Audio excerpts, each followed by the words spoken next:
5D Mystery School. Alright guys, so this is the introduction to the Firmament series. We're going to be using critical thinking to look at round earth versus flat earth. We're going to be deciphering the creation stories from all aspects. We're going to challenge the education that we have all been taught, from elementary all the way through college. We're going to look at the Rayleigh scattering, we're going to look at the cones in our eyes and why we're seeing the sky blue, where the stars come from. We're going to talk about the dome, Antarctica. And I see that a lot of you think the sky is blue because of the reflection of the water, so we're going to look at that too. I welcome all critical thinkers, all flat earthers and round earthers. And somebody tag Neil deGrasse Tyson because I would love to have a chat with him about the creation story and why I believe the Big Bang Theory is completely false. So stay tuned because we got a lot coming up. Peace. Welcome back to 5D Mystery School. In this lesson, we're going to be talking about the firmament, but if you want to see my earlier lessons, you can just scroll up through my TikTok. Now, I just wanted to preface this video by giving some credentials. I graduated from college last year, fresh up out of the good old American school system. So technically, I'm a social scientist, but outside of, school, I have years and years of personal study and research, very deep research. Moving right along to the lesson. So according to scientists, our atmosphere is about a third of 180 miles from the Earth's surface. So approximately about 59.4 miles. The atmosphere is divided up into different layers. You have the troposphere, the stratosphere, the mesosphere, and the thermosphere. So the haters and trolls told me to use Google, and that's what I'm doing. Follow and like for more. Love you. Peace. Welcome back to 5D Mystery School. We're talking about the firmament. Now, the average albedo of the Earth is about 0.3, and you can see that this is higher primarily because of the contribution of the clouds. Now, keep this scientific theory in mind for later. Now, using the old trusted Googles that you guys told me to use, why does the 1958 Encyclopedia Britannica say that there's a dome 13,000 feet above Antarctica, the same place where there happens to be a treaty preventing in-depth exploration, and the longitude is about 90 degrees east? So with that being said, I will make a claim and stand behind it that it is impossible to launch a rocket from Antarctica without crashing into the dome. And I saw a lot of you talk about God, and who better to bring in than God himself? So, moving along, follow for more. Welcome back to 5D Mystery School, Firmament, Part 3. So approaching this topic from a biblical standpoint perspective, you can see in the King James Version, it says, "Then God said, let there be a firmament in the midst of the waters, and let that divide the waters from the waters." So in God's own word, he is saying that there are waters divided by waters, and we are living in the space in between that. And we know from physics, wherever you have water, water has to radiate. So solar radiation comes from water. Now looking deeper, and God made the firmament and divided the waters which were under the firmament from the waters which were above the firmament, and was so. And God called the firmament heaven, and the evening and the morning were the second day. So heaven is interchangeable with firmament, according to God himself, the creator of this earth, which this topic is about. Welcome back to 5D Mystery School, Part 4. So now that we know the firmament and heaven are interchangeable, let's get into it. You can fact check me on this, but heaven appears in the Old Testament 420 times. And the word firmament itself was mentioned in the Old Testament 17 times, 9 of those being in the book of Genesis. A synonym for firmament is expanse.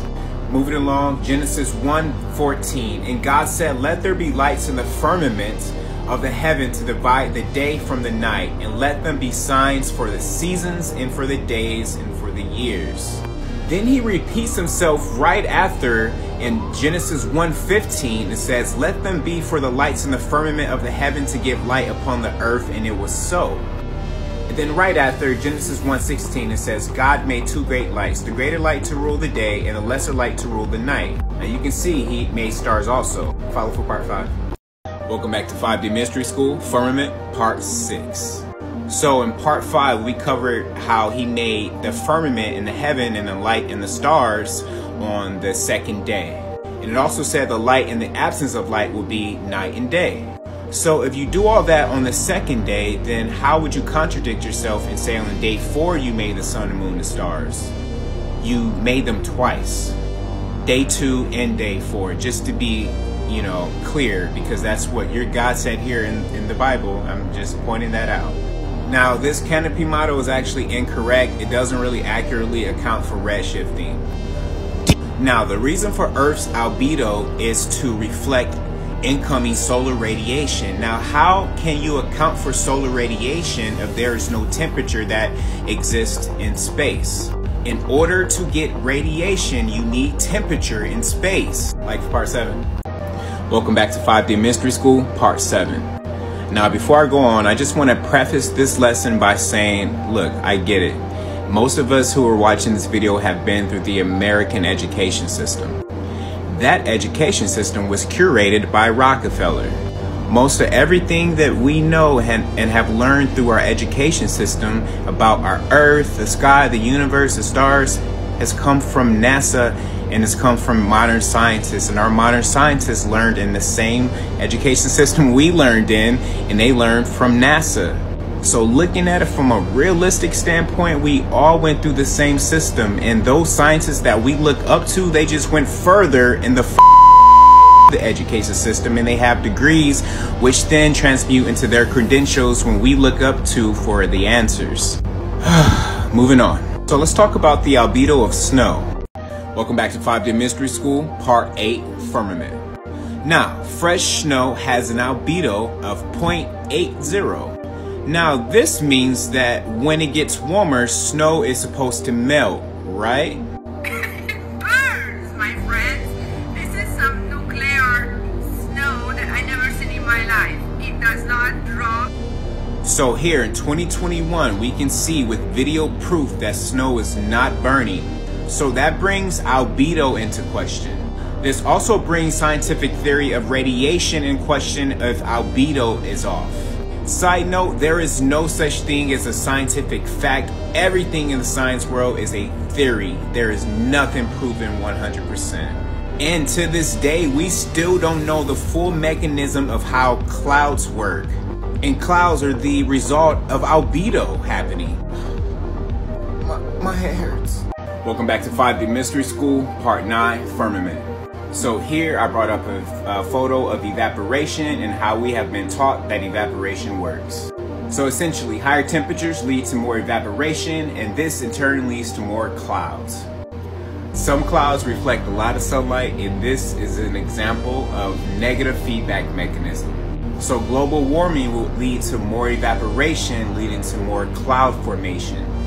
So if that notion is true, then why the absence of clouds if we're in global warming, and why the use of chemtrails to create the effect of having more clouds? So evaporation is faulty. So if this is true with evaporation, that means that you should see more clouds on days after it rains and in areas where there are higher temperatures. So this means Florida should have like hella clouds, like all the time, like for more. Welcome back to 5D Mystery School, part 10, firmament. Now, in order to move further, we're going to have to address the speed of light and the electromagnetic spectrum, wavelength and photons, also cosmic microwave background and redshifting. But first, the speed of light. So I had the pleasure of reading The Theory of Relativity from cover to cover, written by Einstein. I thought that it was a great read. It was a bit excruciating, but it was a great read and necessary for this lesson, most definitely. So given the technology and their perception of the Earth at that time, this is a great equation, but I don't think it works for the way that we perceive the world today. Now, I did a sample equation just so you can have a frame of thought. Now you can see in this equation that wavelength is measured in nanometers and frequency is measured in meters. Like for more. Welcome back to 5D Mystery School, part 11, firmament. Now back to E equals mc squared. Now this equation will only work if an object is not moving in your line of sight in respect to you. Now, as an object's velocity increases towards c, gamma gets higher and higher, and this equation doesn't really account for that. Now, a more accurate equation would be E equals pc, p being the momentum, the motion of an object. Now, with that in mind, modern scientists say that the speed of light is constant in the vacuum of space. Now, that doesn't account for black holes or the source of the radiation that we see or hear. Now, keep that in mind for later. Now, wavelength is the length of a wave that allows you to see the color of light on the electromagnetic spectrum. Now, these are measured in nanometers. Like for more. Welcome back to 5D Mystery School, Part 12, Firmament. So, real quick note about the E equals mc squared. Now, the E is also known as mass. So when you're talking about energy, you're also going to always have to include the mass of that object. Now, when it comes to energy, everything is energy. Everything in life is energy. You are energy. This phone is energy. You watching this is energy. Kinetic energy. Like everything in life is just energy. That's all there is. That's actually what Einstein said. You know, everything is energy. In order to change your reality, you just have to change your frequency. And I just want to stick there because let's talk about frequency for a moment. Now, frequency equals the speed of light over a wavelength. Essentially, in order to change your reality, what you're going to have to do is change, your perception of the speed of light and also increase your ability to intake wavelengths. Like for more. Welcome back to 5D Mystery School, Firmament, Part 14. Now, continuing with the cosmic wave background. If you were to, let's say, take a radio dish, right, and point it in the air, you will never get silence. There's always this static, this constant static. Same thing with your television dish. When you're changing the channel, it's never just a black channel, it's always static. When we were younger, we used to call them like the little ants racing. That's the cosmic microwave background. Now, modern day scientists are saying the source of this microwave emission is the process that created the first atoms 13.5 years ago, which is like, the beginning of the Big Bang, according to scientists. And also because of this cosmic wave backgrounds, the universe used to be orange for millions of years. Like for more. Welcome back to 5D Mystery School, Part 15, Firmament. Now, one last thing that I'll say about the cosmic microwave background, it is the closest to a mathematically perfect thermal spectrum. Now, thermal spectrum is just the random motion of particles and materials that are reflected by a temperature. So, if above the firmament is a vacuum, then why is there a temperature of 2.7 Kelvin that exists there? Now next, I just wanted to quickly talk about redshifting. You see I drew you a little diagram there. It's how far away objects really are, and that's how they measure, the distance of things in the universe. So when you're talking about measuring, you can see blue light has a shorter wavelength than the red light. So the closer things are, they're going to appear blue, but the farther things are, they're going to appear red. So the furthest of galaxies will always appear red. Like for more.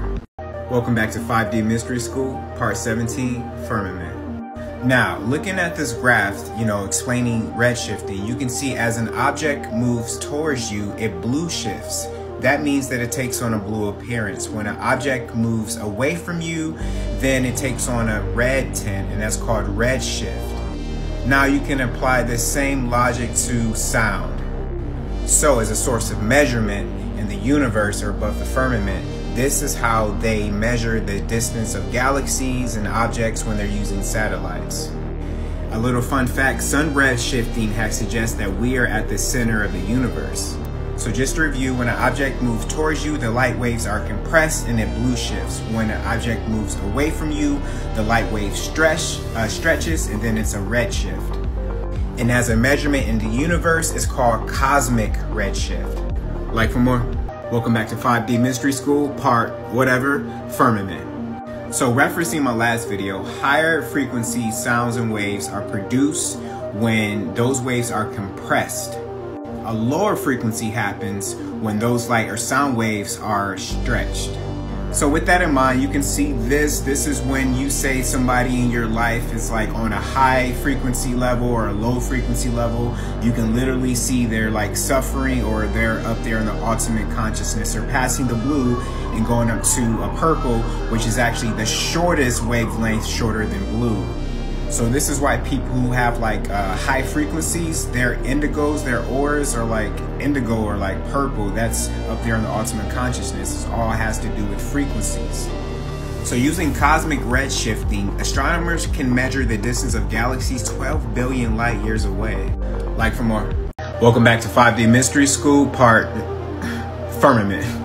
So one last thing to touch on cosmic redshifting. Astronomers use cosmic redshifting to look at, you know, those galaxies that are 12 billion light years away. So that means they're going further back in time to try to find the creation of, you know, the Big Bang, the creation of the universe. So when Tesla, you know, launches a spaceship out there beyond the firmament, essentially they're going back in time. So these things should be called time machines. Now moving right along to the earth, the firmament, while we're here, flat earth versus round earth, who's right? So they're both right, because if you think about the earth, you know, being flat, it's still going to have a sphere, because think about a snow globe, right? You have the flat surface and the round sphere. Welcome back to 5D Mystery School, Firmament. Now, I just had to give you the background, you know, about the light spectrum, frequencies, the equations, just so that you would have a full understanding of where I'm going, where I talk about the firmament and our universe and our reality and how that's all connected. Now, me personally, I'm more of like a visual and auditory learner, so I can show you all of this, and I'm also going to give you some video just so that it sticks up here just a little bit longer in your hippocampus. And maybe if you feel it, it'll stick up there in your amygdala. Now, knowing what you know about the electromagnetic spectrum, about light frequencies, rethink rainbows, rethink blood moons and why you actually see them. What color are blood moons? They're red, right? But the moon is close, but we still are able to see the red color. Now that's weird. Now moving right along to the flat or round earth. Welcome back to 5D Mystery School, Firmament. So I will say before moving on that I thought about doing this topic the last year of college, right? The last year of senior year. And I was taking an earth science class and a stats class, an accelerated stats class at the same time. And, you know, when I was done with homework, I would start to do calculations and stuff on the side, and things really didn't add up. And prior to this, you know, I was thinking this for years, just like, you know, people watching this video, probably your whole life, just thinking, you know, looking up like there has to be more to what's up there. All right, so moving along to the good stuff. You see this right here, that is a rainbow giving you the prism effect, and that, you see the curve of it, that is the firmament that God made on the second day. Now you can do this experiment with glass at home and light, and you'll get the same thing. I got more, just follow. Welcome back to 5D Mystery School, Firmament. Now, as you can see, this right here, that is the formation, the shape of the dome. Now, before I move on, I know that, look, there's two types of people, right? There's closed-minded people and there's open-minded people. And knowing how we came up in the schooling system, it can be very jarring to your reality at first when you hear concepts like this that goes against what you have been conditioned to believe. It's like when you're a kid and you find out that Santa Claus is fake, you know, it kind of shakes you up for a minute. But this is more on a larger scale because it's your whole reality. So cognitive dissonance happens when you have a conditioned belief and you're shown proof of something that goes against it, but you refuse to accept it because you're holding on to your belief, you know, because you're comfortable, you don't want your reality to be shaken. Moving right along, we're going to analyze some photos from NASA. Welcome back to 5D Mystery School, Firmament. Now, knowing what we know about technology, Photoshop, and how things have upgraded since, you know, the moon landing and, you know, spacewalks and everything. We're going to look at some photos and we're going to use our own discernment to see whether these are true or false, real or fake. Yep. Yep, then we have this one. And this one, bruh. I mean, come on. Y'all, they trolling us with this one. Yeah, this is a real photo. NASA gave them. Yeah, you got that one too. So with these photos, I'm gonna let you use your own discernment. I'm not gonna tell you what to think. Now, let's move along to some video footage. Welcome back to 5D Mystery School, Firmament. Now, I was watching Truman Show last night and I just happened to notice something weird.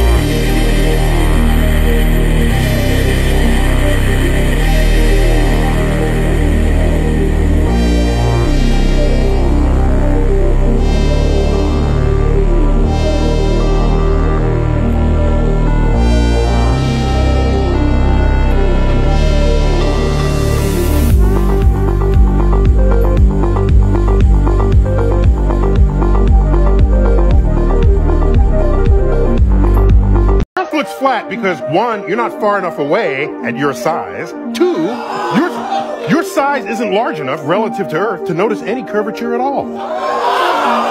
It's a fundamental fact of calculus and non-Euclidean geometry. Small sections of large curved surfaces will always look flat to little creatures that crawl upon it. Right. But this whole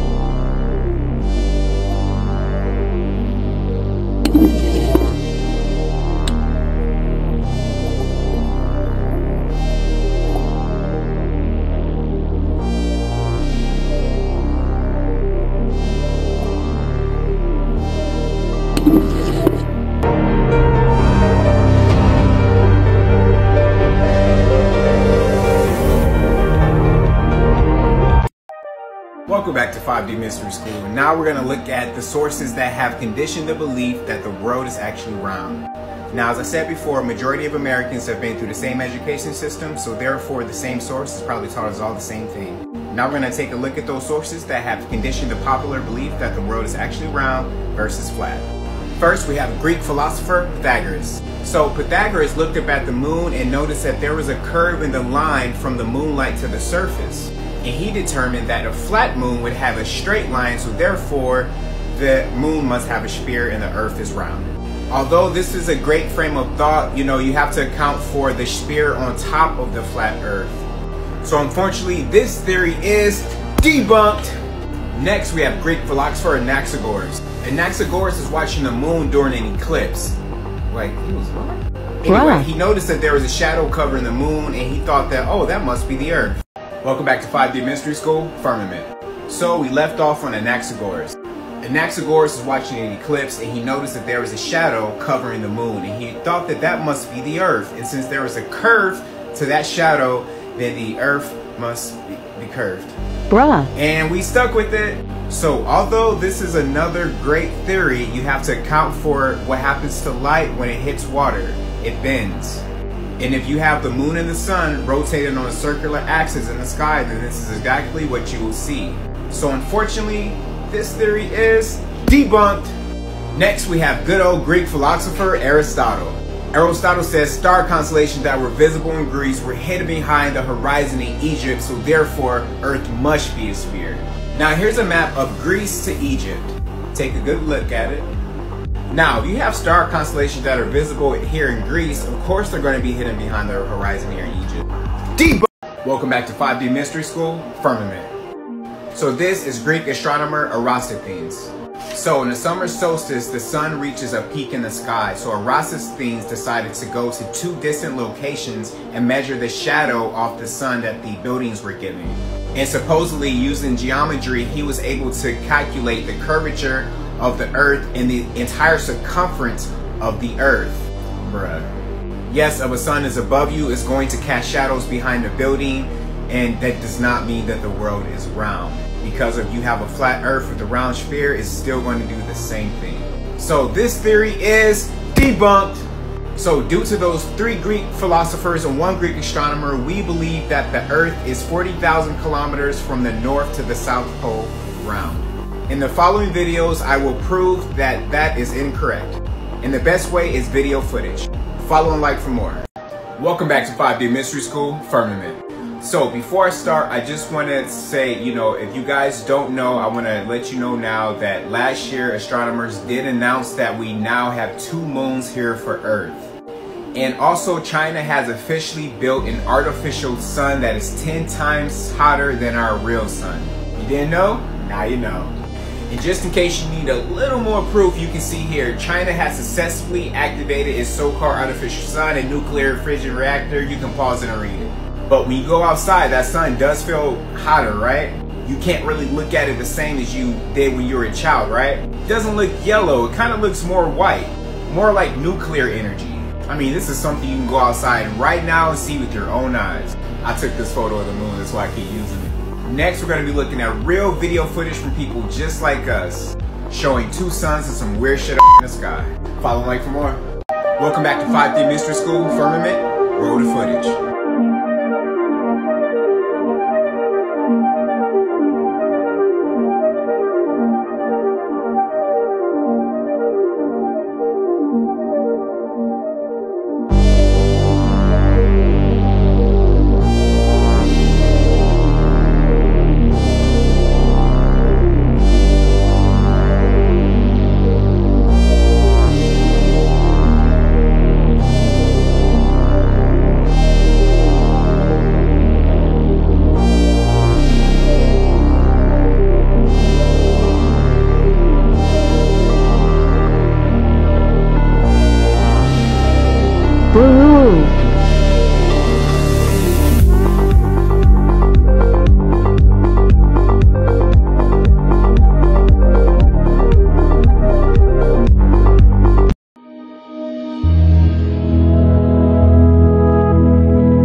Okay, this is the NASA image. There's the Earth, that's the moon. This is some fancy satellite telescope picture device thing that is taking the picture from behind the moon. And then obviously the sun is also behind the camera because we're seeing the daytime side of Earth. We're seeing the Earth illuminated by the sun. So the sun then has to be behind the camera. But so then the sun should also be illuminating the moon. The moon that we see here, we should be seeing it reflecting as much sunlight as we would see on a full moon from Earth. This is a dull, grey, non-reflective moon. That's why this image looks wrong to you. Because somewhere in your brain, you know that if the sun is shining directly on the surface of the moon, then the moon should be sparkling.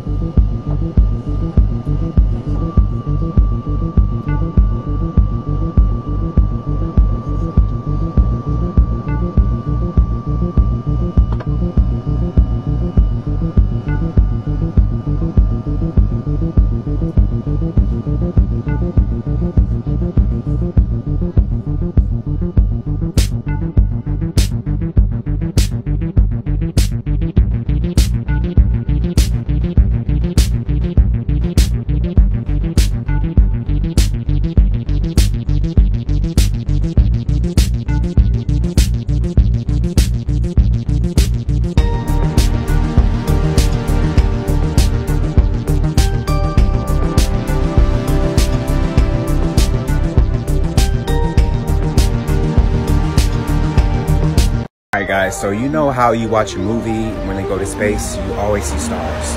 When you're in school and you learn about space, you see stars. When you look up at night, you see stars. So why is it whenever we see NASA launch a spaceship, we never see stars?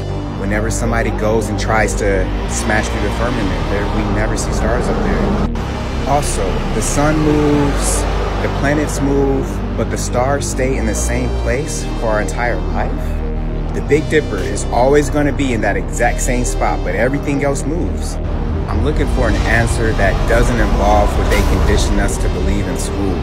Because normally the rebuttal is something that you learned in elementary school, but deep down inside you have no idea about what's going on up there. They say believing is seeing, so what have you been seeing lately? And do you believe it?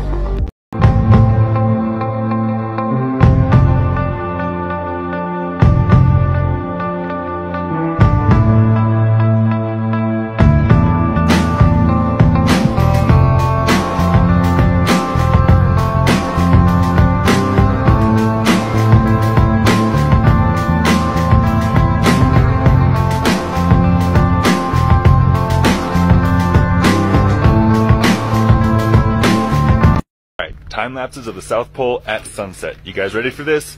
Turn your phone sideways. I promise it's worth it.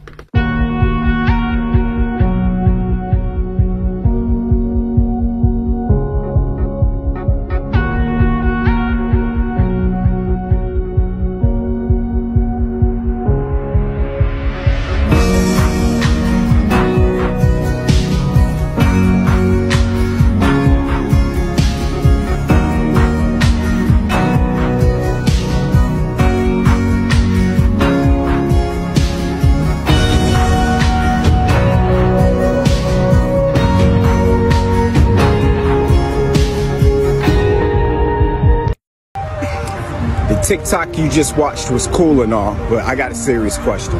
So, you know how we can see the moon in the sky and the sun at the same time, simultaneously? Well, if the moon is projected to be like a full moon that day, and we can see the moon is illuminated during the day from the sun, why isn't the moon full during the day? It's like that weird almost crescent shape, and it only becomes full at night. Serious question. I need some serious answers. Okay, it's time to revisit this topic. There's the moon and there's the sun. I haven't seen them this close. Actually, I've never seen them this close, so I'm starting to believe that that's not the moon. Alright, another mile down the road, and it still looks the same. There's what I believe to maybe be the reverse reflection. There's your rainbow, reflecting off the metallic particles dropped in the air by the giant X's. And then if a slight pan right over here where they're still drawing X's, and you can see they've gotten quite a bit wider, hundreds of miles wide. And then there's the moon. And then we do a 360 pan right back. There's that shiny reflection in the sky that's chasing the sun, and then there's the sun, which I'm trying to hide behind trees so I'm not blinded. Then you can see the circular rainbow, which looks metallic all the way around, a giant circle. Now it's potentially, I'm thinking that is reflecting back onto that, and that may be your dome. I just zoomed out and I just zoomed back in. There it is. Now that's a sun flare that moves. You see that? I can move the sun flare.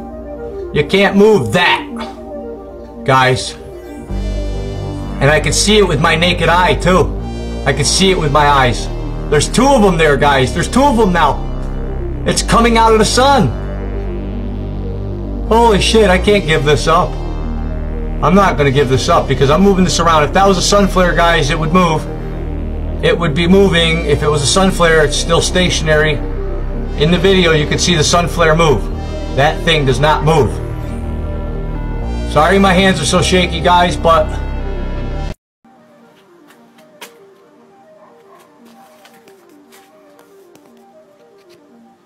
there's the moon. It's half moon. And it's June 30th, 2017, 4:30 p.m. There's the sun. Big chemtrail going over the top. There's the moon. Should be impossible. The moon should be full because there's nothing to shadow the moon. There's no planet between the Earth and the moon.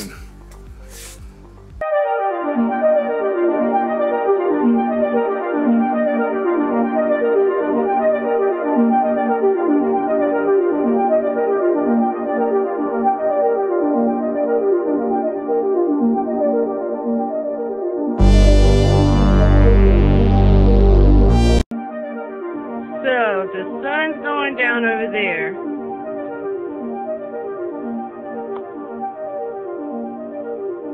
It doesn't look so shiny right here, but what's all that shiny spot right over there? Sun's going down over there. I'm trying to get this so you can see this, yo. You see them two suns, baby? See them two suns? Memphis, Tennessee.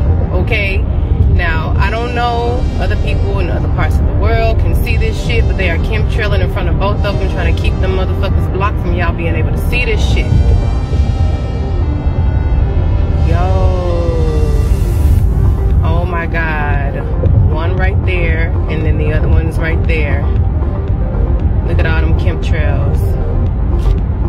Here I am out here in September, and as you can see, there's obviously a really very clear planet that is right north of the sun.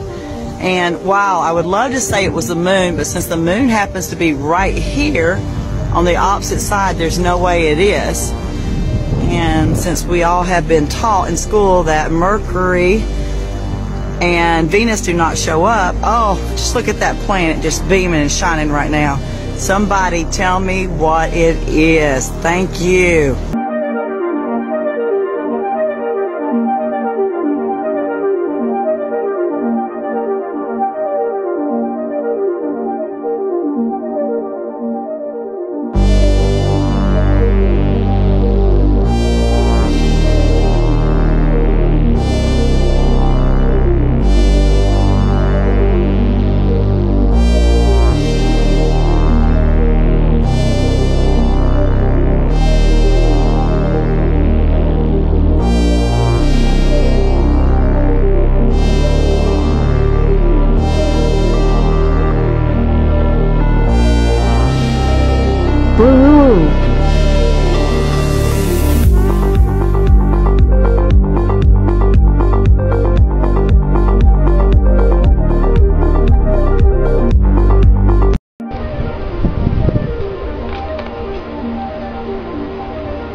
Say hi.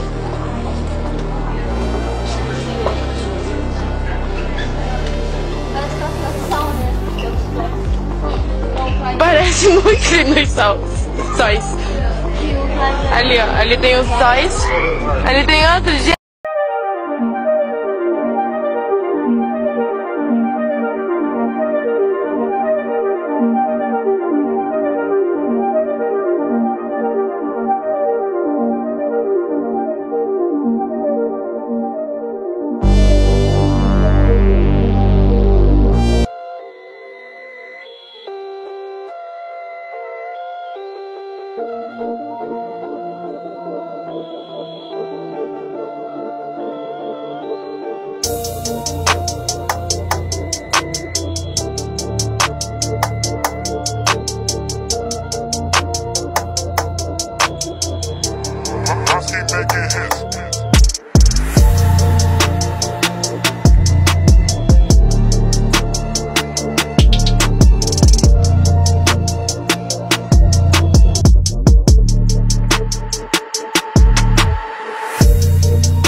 Okay, so you can see the glare off of the glass, right? You have a directional glare in every angle. That is what happens when you have light hit a glass before it hits the surface. Now, if there was no glass for the sun to be hitting, the light to be hitting before it reaches us, you would not see this glare, my friends.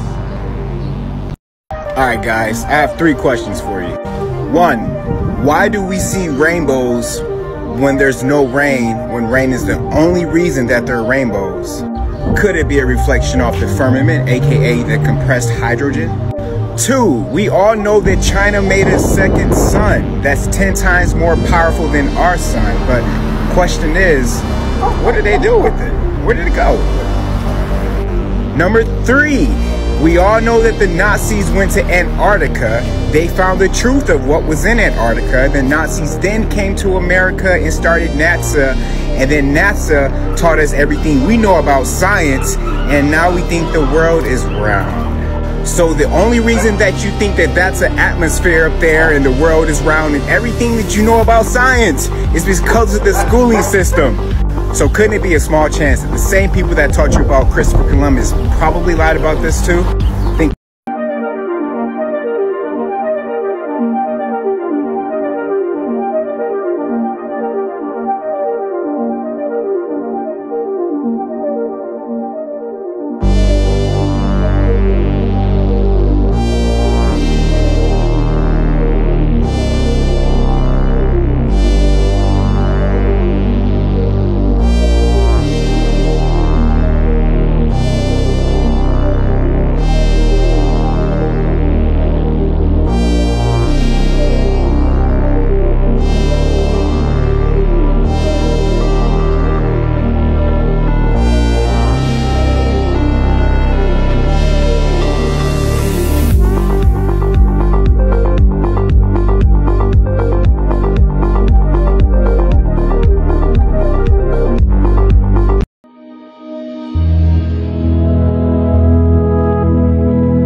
Boom.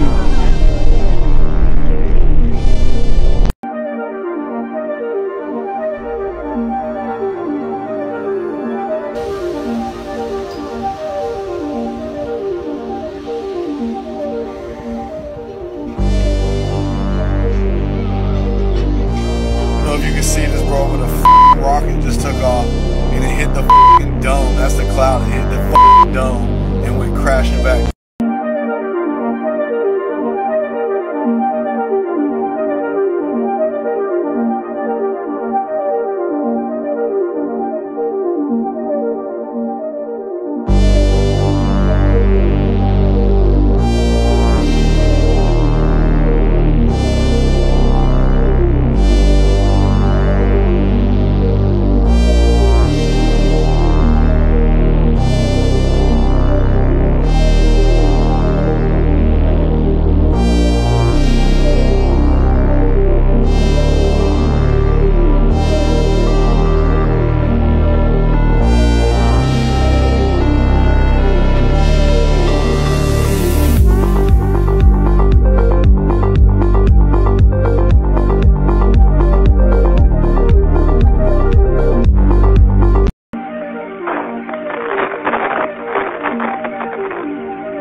No, dadgummit.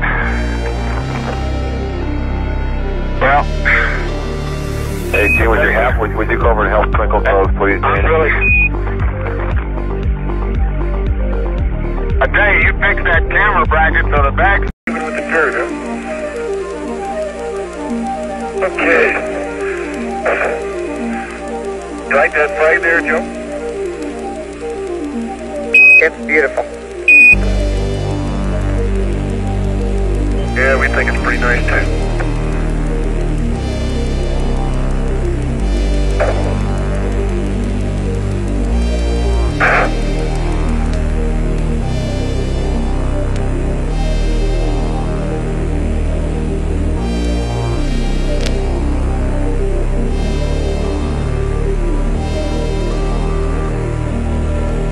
Can we get in now?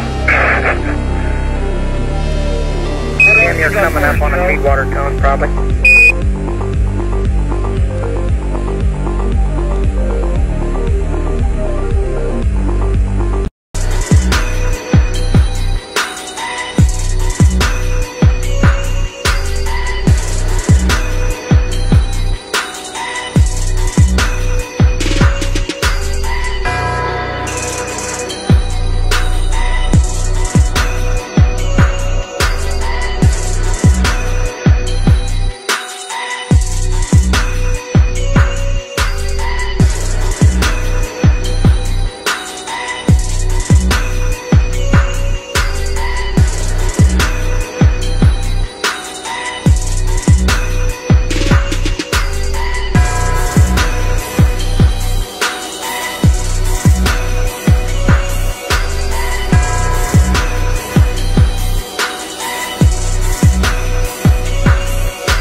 So I want to ask you guys a very valid question.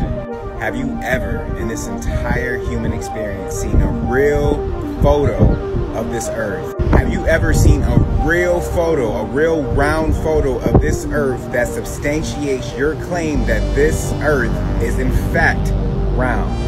Every photo that NASA has ever released is a composite photo.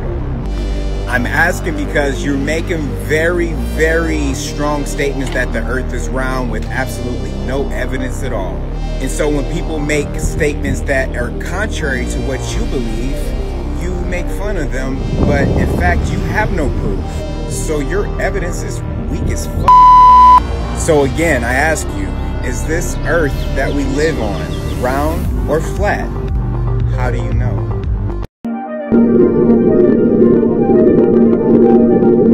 Really on Mars?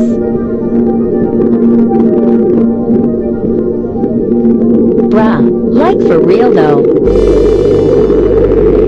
This could easily be Arizona. How is there Wi-Fi on Mars for 17 years and only have video of dirt? Nah, our government.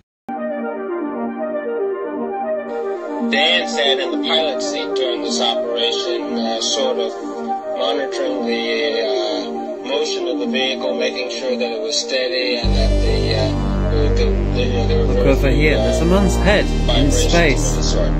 Here's a picture of the INSAT actually being deployed from the spacecraft. Oh, there he is again. The deployment very smoothly at the. It's there. There was a guy in the background. Yeah. I'm not kidding you.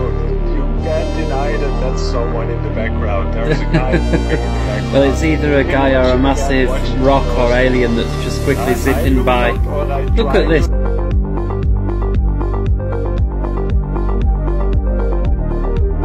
Deploy, and so this is a TV picture, nighttime TV picture of the deploy. It looks more or less like in the day. You just can't see it too well.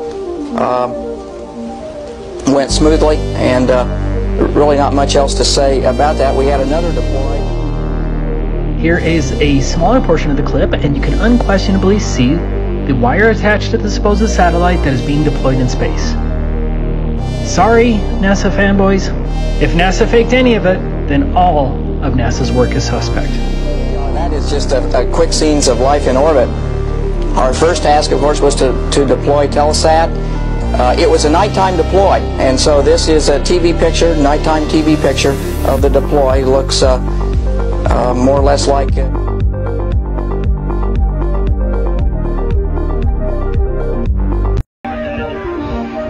Yo, what is this?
So for those of you that are unaware, this happened last night over Russia.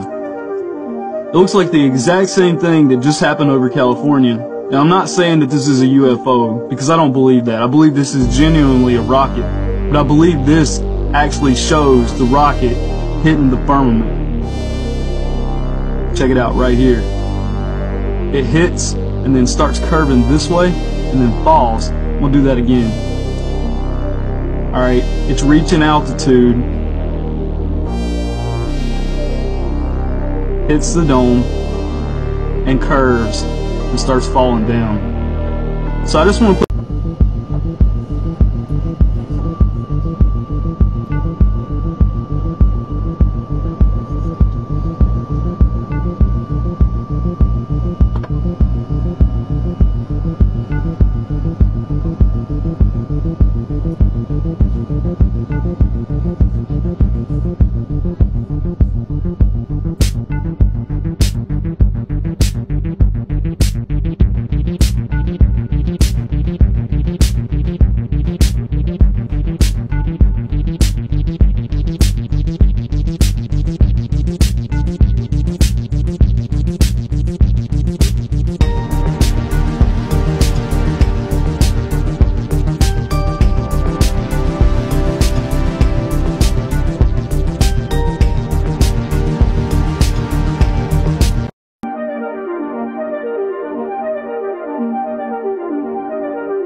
First, you will see that the front end of this rocket will explode.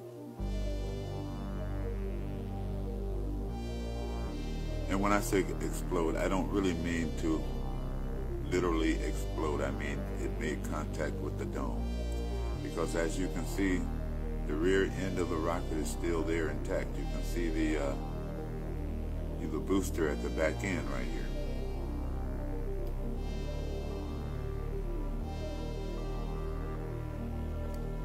Right here is when it first makes contact with the dome. And what I believe happens is that after this contact, the rest of this rocket skims along the dome, the underside of the dome.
morning to those who listen. It's March 22nd, 2020, and it's 2:14 p.m. And I thought I would try to do the stretch test. I saw the lens on accident on the last one. And we'll try to get the lens in there again. You can see the lensing system. Stretch it. Stretch it.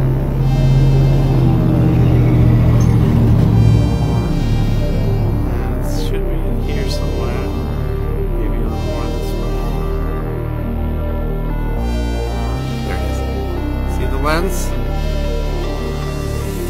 There's the lens of the lensing system. I just wanted to try to do the pen test, which it is.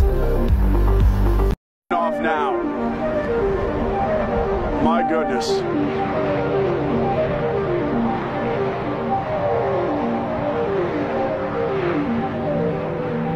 And now you'll see it continue to shine through the night sky as it hits another thrust set right there.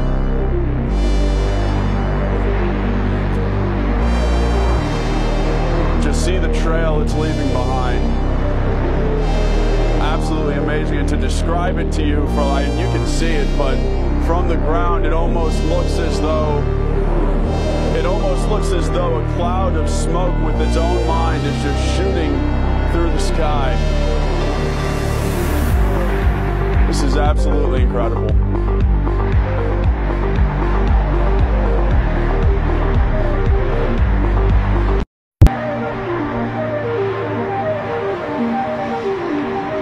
Again, you're watching the SpaceX Falcon 9 rocket launch from Vandenberg Air Force Base. This visible from Bakersfield. Absolutely incredible.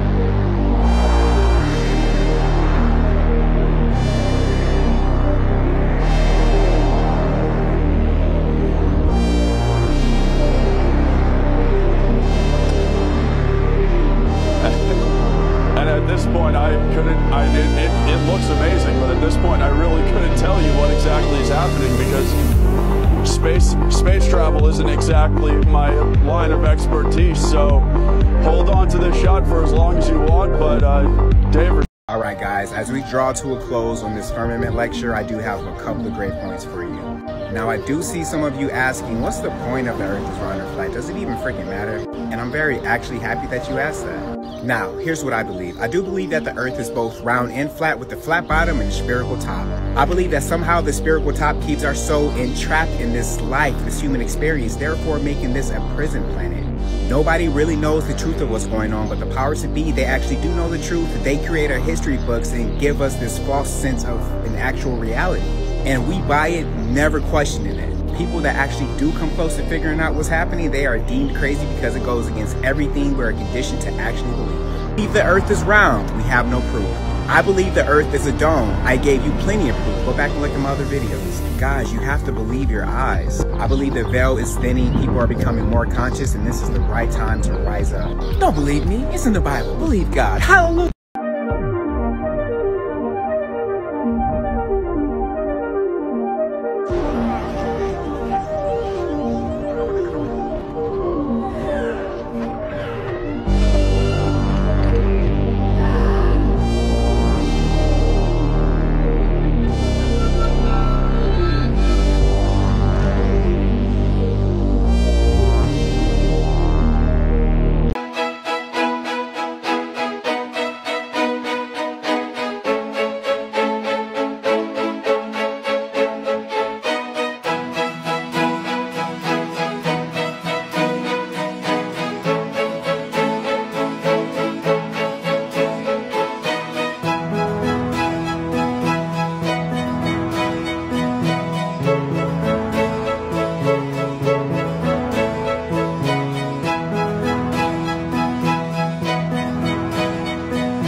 You guys have been amazing so far with this firmament lecture. So far we looked at things like relativity, the speed of light, the firmament from a biblical aspect, and I've shown you guys some proof with video evidence, and I've given you some very intriguing questions to contemplate. So we've taken a look at the firmament from above, the spherical dome. Now it's time to take a deeper look at our ocean and what lies beneath them. You see, because if we can't penetrate the spherical dome and leave, then one must assume that there must be an entrance or exit beneath us. Now, the earth being flat is not synonymous with going against that the earth is hollow, because the two of those theories can actually coexist simultaneously. So we're going to take a look at our waters and see how that's possible. Why do we always witness unidentified flying objects going in and leaving out of our waters? There's more to that, and we're going to find out. Y'all know I got some questions. Let's get it. So if the sun's diameter is 400 times the size of the moon, how does the moon block out the entire sunlight during an eclipse? Okay, how are the moon phases the exact same like our entire lives? If the sun has not been setting at true west and the sun has been changing, so the sun's light on the moon is reflecting the sunlight, that should also be changing, so the moon phases should be changing as well. Okay, so blue is the shortest wavelength, which means that if the moon is close to us, then the blue moons make sense, but why do we see red and pink moons? That makes no sense to me. Also, what properties does the moon have to make it control the waters in the ocean and the waters inside of our bodies? I got some questions and I need answers now. Okay, so I wanted to conduct a global experiment. I needed people from every single continent to send me videos or photos of the sun and the moon being out at the same time. Because as you guys know, this is what we're taught. The sun is on one side, the moon is on one side. So while it's daytime over here in the US, that means that China would be at nighttime and they would be seeing the moon and we would be experiencing the sun. Again, this is what we were taught in school. This is the system that we were indoctrinated into. But a lot of people are starting to see that what we were taught is actually not true at all. So one of the best ways to get the truth is to conduct a global experiment. I got people from British Columbia, Scotland, London, Belgium, all over. Now they tell us that it's 24 hours in a day. But according to the sunrise and sunset chart, it says that there's only 15 hours in a day. And last year in January, there was only 9 hours in a day. That's a significant difference of 6 hours. So this would be a logical explanation of where we actually are. So on a round Earth with one half of the world seeing the sun and the other half of the world seeing the moon, how is it possible that 99% of the world's population can see the sunlight at the same time? This article says that at the same time. And apparently now the Earth is spinning faster. At this point, the simulation is evident. I could dive deeper into this right now, but it's Sunday and I have laundry. So I'm gonna show the videos that you guys have sent me from all over the world of the sun and moon being out at the same time and your photos. Thank you so much for your class participation here in 5D Mystery School. I love to see it, and hopefully you guys will enjoy these videos. Roll the footage.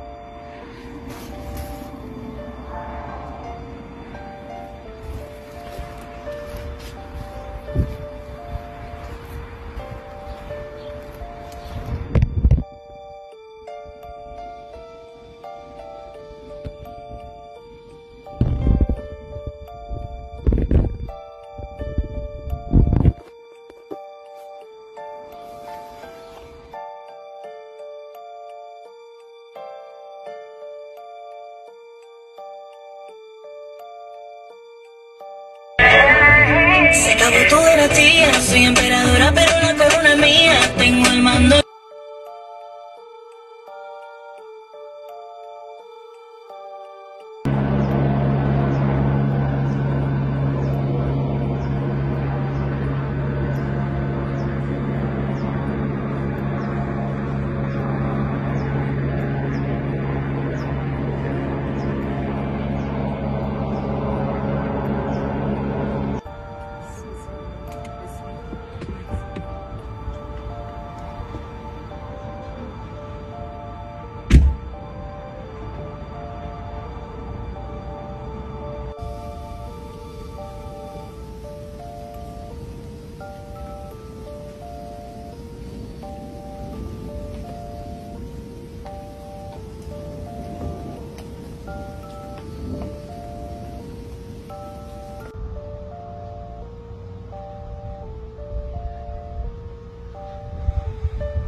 Bro, I'm outside my crib. Look at these clouds.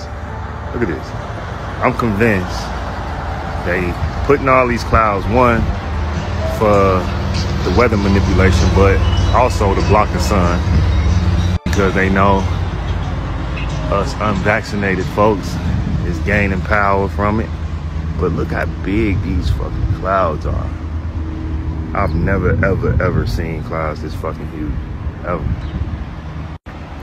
And I only been in Arizona a year. Never seen these type of clouds.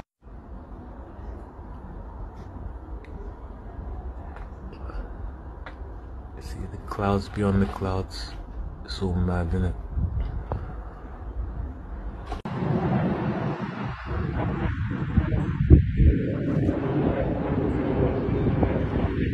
No sound, just light.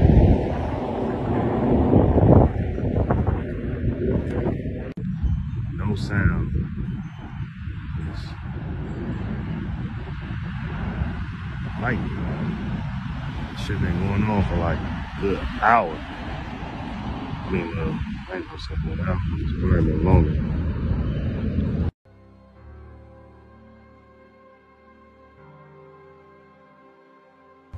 I'm not sure if this can pick up on the camera, but there is like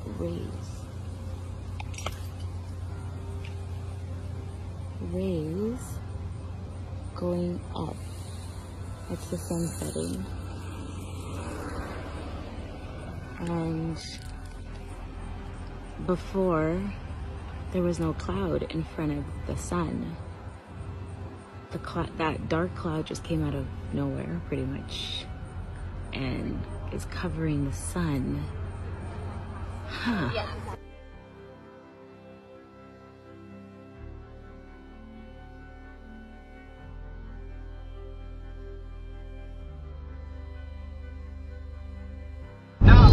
Y'all, the Lord done sent an angel.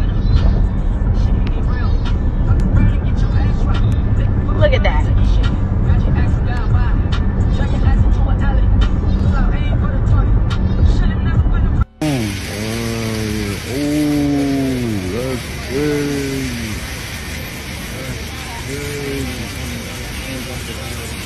See, that shit clear.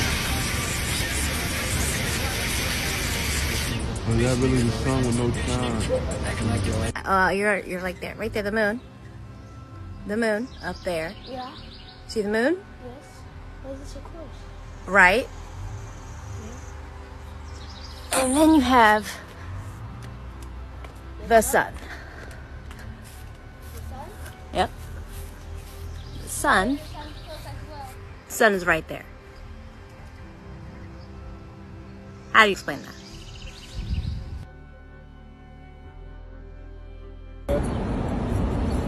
We got some proof. One of them bitches finna disappear. It's hard to get that sun.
5D Mystery School.